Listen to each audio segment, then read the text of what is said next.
សូមគោរពជំរាបសួរម៉ែបងប្អូនដែលរស់នៅក្នុងប្រទេសនិងក្រៅប្រទេសទាំងអស់ជាទីគោរព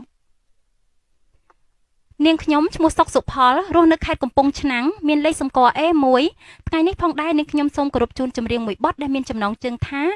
សំពងបាសាក់មកប្រឡងក្នុងកម្មវិធីរបស់បងស្រីដាលីសូមពុកម៉ែបងប្អូនទាំងអស់មេត្តាជួយចុច like share និង comment លើកទឹកចិត្តដើម្បីឲ្យរូបនាងខ្ញុំបានទៅកាន់វគ្គបន្តទៀត